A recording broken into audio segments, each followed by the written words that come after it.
High নিউজে সকলকে স্বাগত। সঙ্গে রয়েছে আমি রিম্পি। শুরু করছে নিউজ টুডে। শুরুতে চোখ রাখবো আজকের হেডলাইন্সে। এসএফআই কলকাতা জেলা সভাপতি বর্ণনা মুখোপাধ্যায়কে তলব পুলিশের। 24 ঘন্টার মধ্যেই হাজিরা নির্দেশ। অন ডিউটি পুলিশ অফিসারকে চড় মারার অভিযোগ। মুখ্যমন্ত্রীর প্রশংসায় দিলীপ। মুখ্যমন্ত্রীর বিরুদ্ধে অন্তত দুর্নীতির কোনো অভিযোগ নেই, দাবি দিলীপের। ফের মেট্রো বিভ্রাট। নোয়াপাড়া কারশেডে বিদ্যুতের সমস্যার জেরে স্টেশনে মেট্রো ঢুকতে দেরি। অফিস টাইমে ভোগান্তির শিকার যাত্রীরা। ভূমিকম্পে কেঁপে উঠল রাজধানী শহর। দিল্লির পাশাপাশি নয়ডা, গুরগাঁও, গাজিয়াবাদ, ফরিদাবাদেও কম্পন। রিক্টার স্কেলে কম্পনের মাত্রা 4.1।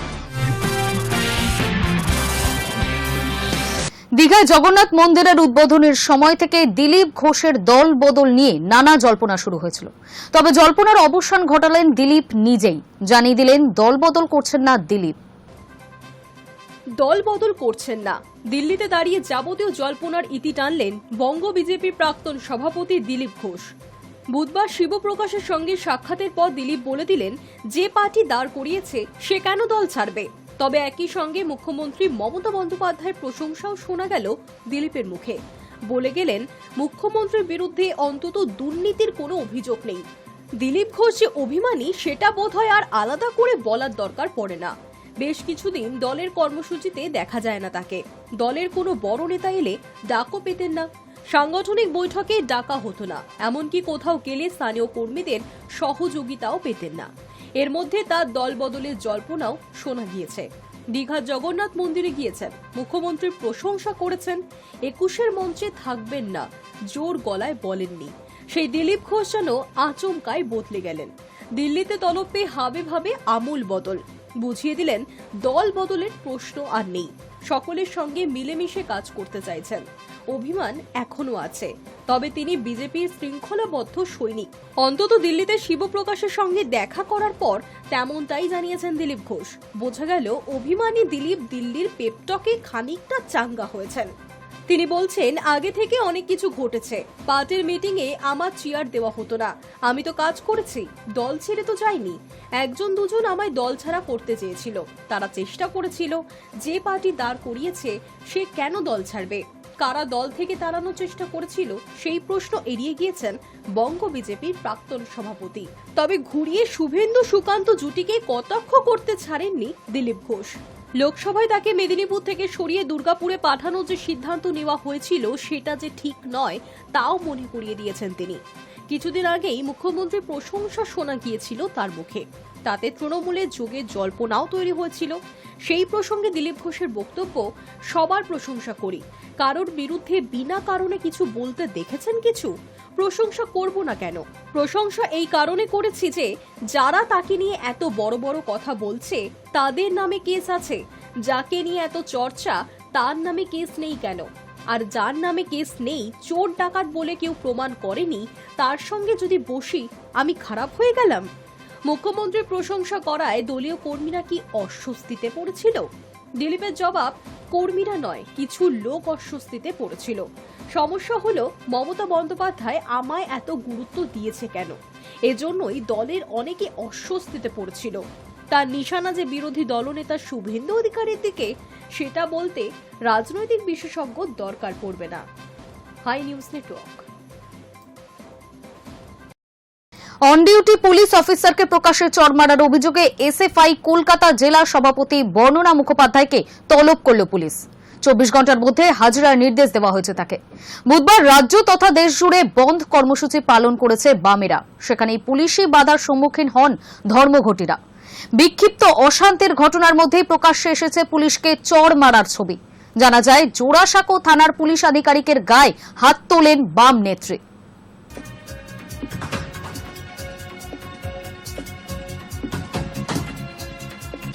বেসরকারি নার্সিংহোমে তাণ্ডব চালানোর অভিযোগ।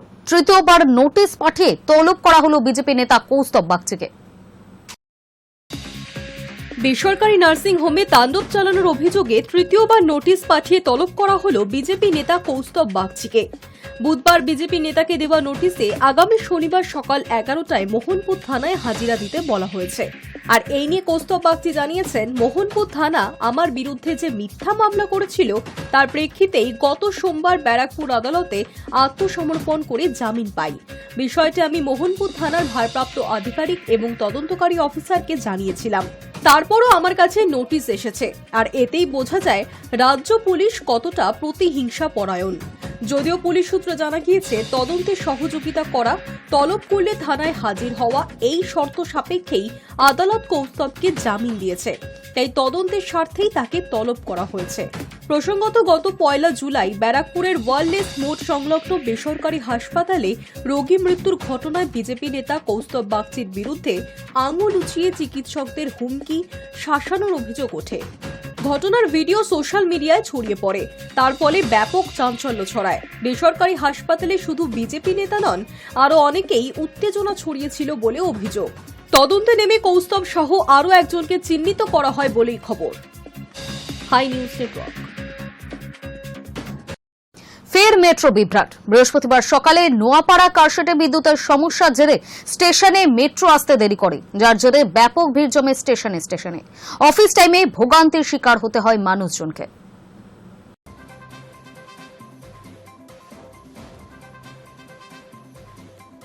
ফের দিনের ব্যস্ত সময় মেট্রো বিভ্রাট।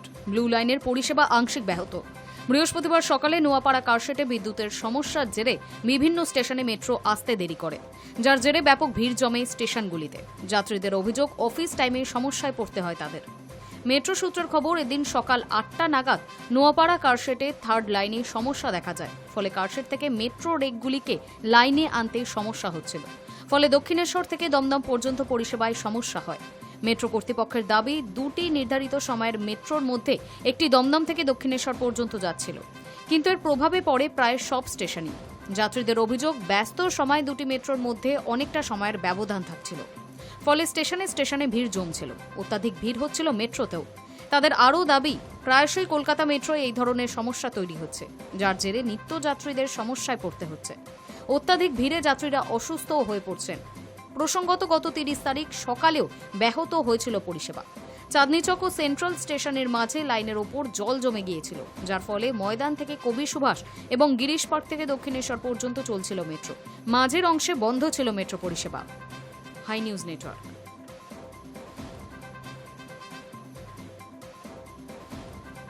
সবকিছু ঠিক থাকলে চলতি বছরের শেষেই বিহারে বিধানসভা নির্বাচন, আর তার আগেই ভোটার তালিকা সংশোধনের কাজ শুরু করেছে নির্বাচন কমিশন। কিন্তু সেই তালিকাকেই ঘিরে উঠেছে বিস্তর প্রশ্ন। এবার নির্বাচন কমিশনের গাফিলতির বিরুদ্ধে সরব হল তৃণমূল কংগ্রেস। দলের পক্ষ থেকে একটি ফেসবুক পোস্টে দাবি করা হয়েছে, বিহারের মাধেপুরা জেলায় এক মহিলার ভোটার আইডি কার্ডে তার নিজের ছবির পরিবর্তে ছাপা হয়েছে মুখ্যমন্ত্রী নীতিশ কুমারের ছবি। তৃণমূলের দাবি, এই ঘটনা শুধু চাঞ্চল্যকর নয়, বরং ভোটার তালিকা তৈরির কাজ নিয়ে কমিশনের দায়িত্ব জ্ঞানহীনতার পরিচয় পাওয়া যাচ্ছে।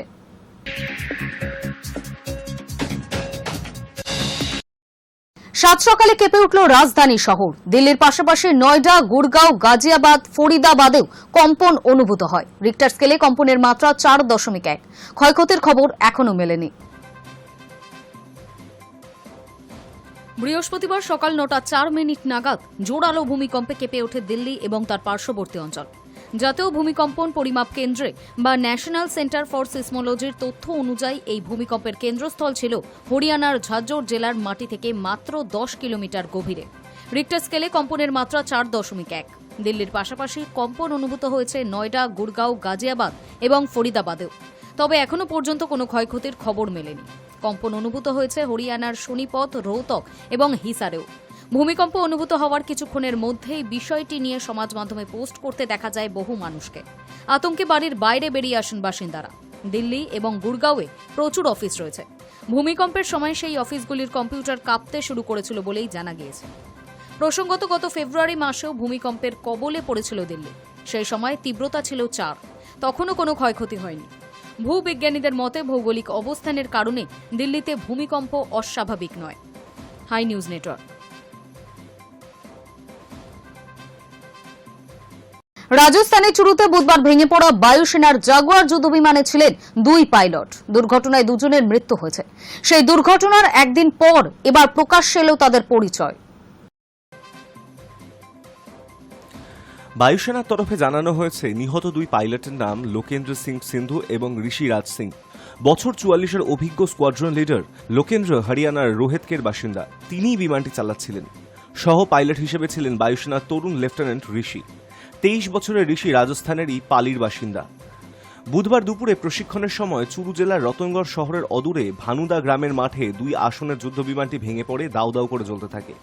খবর পেয়ে ঘটনাস্থলে পৌঁছয় দমকল এবং পুলিশ। উদ্ধার কাজে হাত লাগান স্থানীয়রাও।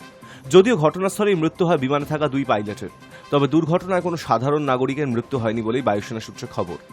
বাহিনীর তরফে মৃতদের পরিবারের পাশে থাকার বার্তা দেওয়া হয়েছে। দুর্ঘটনার কারণ খতিয়ে দেখতে একটি কোর্ট অফ এনকোয়ারি গঠন করা হবে বলেও জানানো হয়েছে। উল্লেখ্য, এই নিয়ে চলতি বছরেই জাগুয়ার যুদ্ধবিমান ভেঙে পড়ার তৃতীয় ঘটনা ঘটল। গত মার্চ মাসে হরিয়ানার পঞ্চকুলায় ভেঙে পড়েছিল জাগুয়ার যুদ্ধবিমান। প্রশিক্ষণের সময় দুর্ঘটনাটি ঘটেছিল, তবে ওই বিমানের পাইলট কোনো মতে নিরাপদে বেরিয়ে আসতে পেরেছিলেন।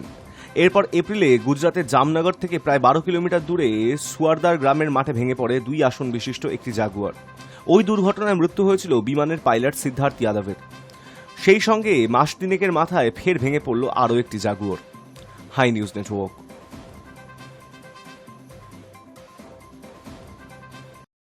ভারতে ইন্টারনেট পরিষেবা চালু করার জন্য নিয়ামক সংস্থার অনুমোদন পেল ইলন মাস্কের সংস্থা স্টারলিংক।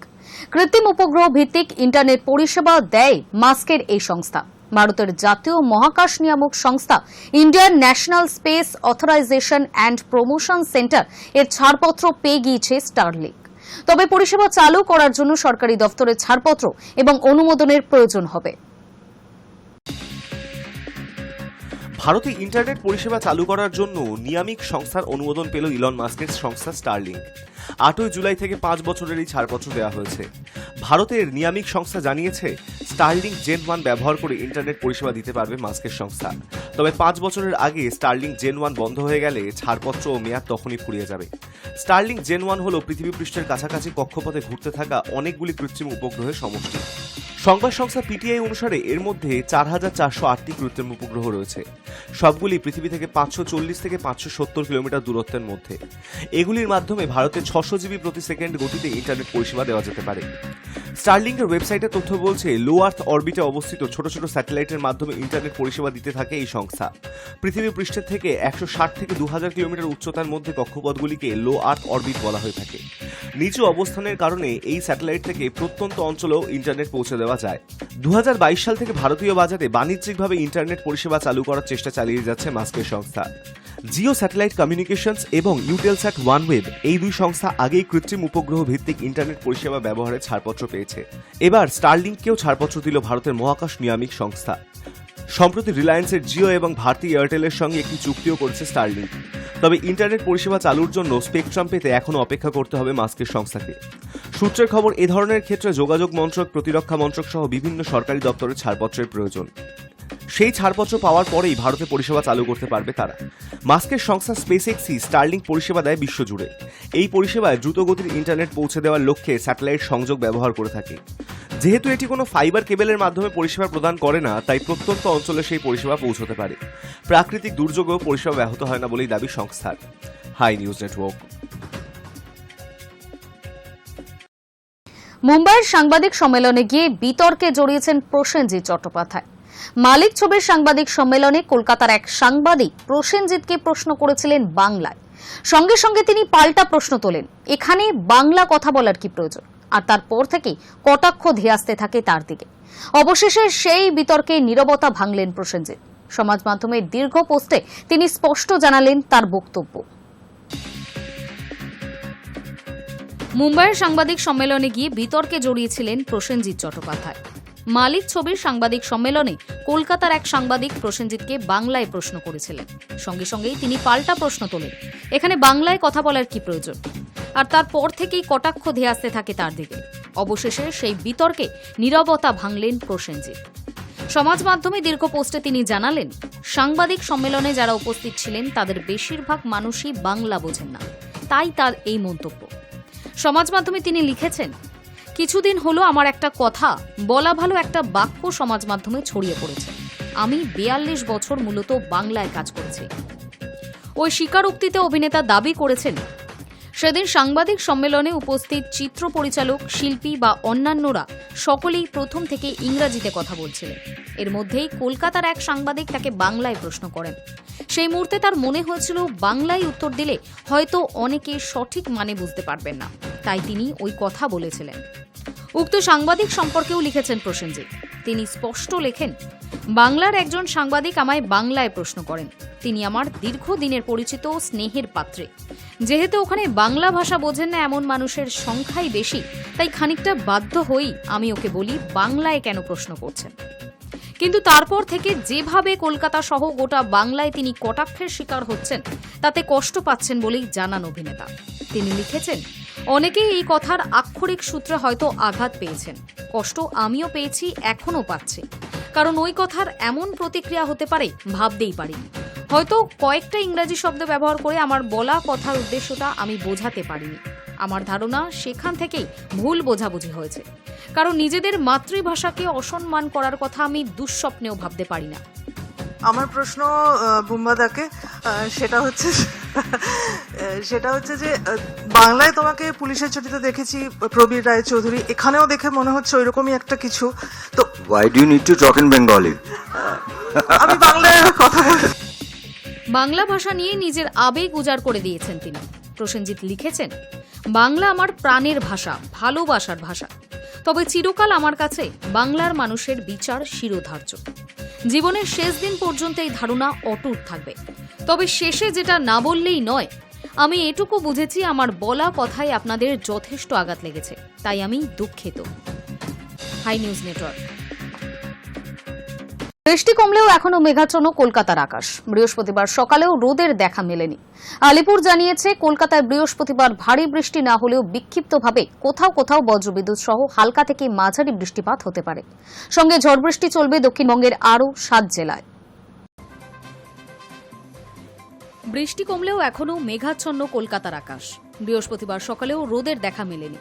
আলিপুর জানিয়েছে, কলকাতায় বৃহস্পতিবার ভারী বৃষ্টি না হলেও বিক্ষিপ্তভাবে কোথাও কোথাও বজ্রবিদ্যুৎ সহ হালকা থেকে মাঝারি বৃষ্টিপাত হতে পারে। সঙ্গে ঝড় বৃষ্টি চলবে দক্ষিণবঙ্গের আরও 7 জেলায়। হাওয়া অফিস জানিয়েছে, গত 24 ঘন্টায় দক্ষিণবঙ্গে বৃষ্টি কমেছে।